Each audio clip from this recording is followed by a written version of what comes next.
Yeah, I mean, the plan is that we're beginning a marathon, and we want to take it slow, take it at the right pace.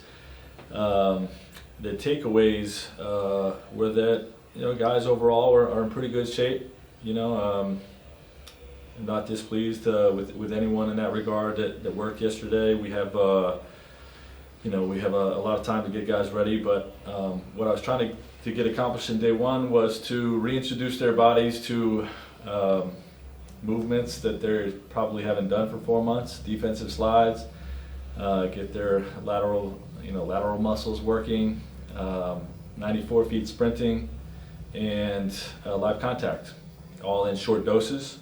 Again, just to sort of reintroduce their bodies to it, and also to begin to reteach our fundamentals and our habits. And we had a good first day.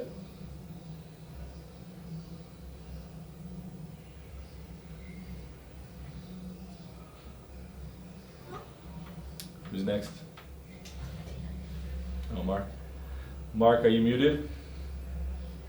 I was unmuted and then got muted again. Can you hear me okay? I can't. Okay. Hey, a little offbeat here, but I was wondering, what do you think of the Disney Magic Band setup and the idea that can help provide the league extra data with safety protocols and just being part of any possible issues? Yeah, I mean, you never forget your room key if you're wearing it. That's good. I'm not sure of all the things that they're recording with it, but I am very impressed with the overall setup that the league has put in place to cross every T and dot every I in terms of trying to keep us safe. Understanding that there is no 100% risk-free environment. They're trying to come as close as they can to it, and I'm very pleased and impressed with it.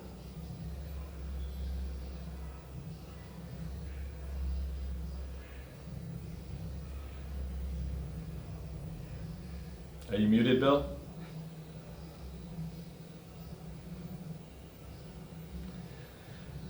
Can't hear Bill. I am unmuted now. There you go. There's no one hearing me again. Gotcha. Okay. I can hear you now. I had the same problem as Mark.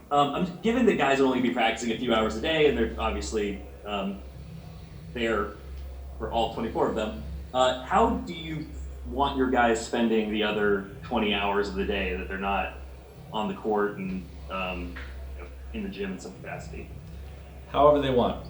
Honestly, this is it's really a basketball only environment, and there's a handful of things to do, not really a whole lot to do, but I think guys got to have the freedom to carve their day out, however they see fit. They want to watch Netflix all day, then if that makes them feel good and mentally healthy, watch Netflix all day. If they want to get out and go for a walk or a bike ride or sit by the pool, all those things can be healthy as well.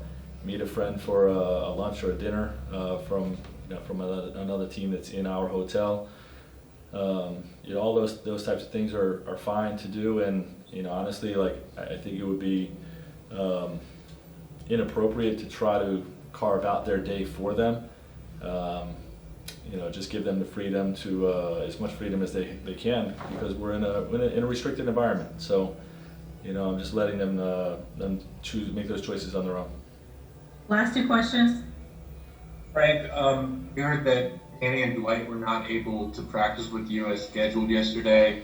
How much of an adjustment is it to get used to some of these, perhaps, I guess Danny at least was sort of a late scratch and some bumps and things along the way that in the process that can affect who you will have on a given day? Yeah, we just got to roll with the punches. This is an imperfect environment, but it's a great opportunity for all of us to finish our season, which is what we're all interested in doing. And there was some glitches with the testing with those two guys. It was remedied as quickly as possible with the league, and both are cleared to participate now. So they missed the first day, but hopefully, when it's all said and done, that'll be a small blip, and they're ready to go tonight. Hey Frank, it's Dave. I'm just wondering, what will you do to start prepping your guys for the actual first game, the Clippers game on the 30th? When do you start putting in stuff specifically to that game versus just getting guys back up to speed with stuff? Yeah, I mean, I think 90% of game prep is building your habits to handle any opponent, anything you face, any situation you may face. So every practice from now until then will be preparing, those tools to handle what we're going to face. We probably won't, I haven't really thought that far ahead, but we probably won't start talking about the Clippers until after the last scrimmage, or maybe even a day before that. If depending on where we're at with everything, we have 2 days between the last scrimmage and that game, and those are regular season games. So that's probably when we'll start looking at that. Would you mind doing one last question for Tanya, please? Yep, sure. Thanks, Nisha. I'm curious, we heard a few days ago that Montrezl Harrell brought a portable sauna with him.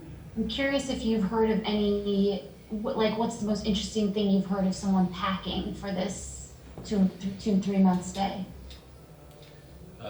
That's the most interesting thing, a personal sauna.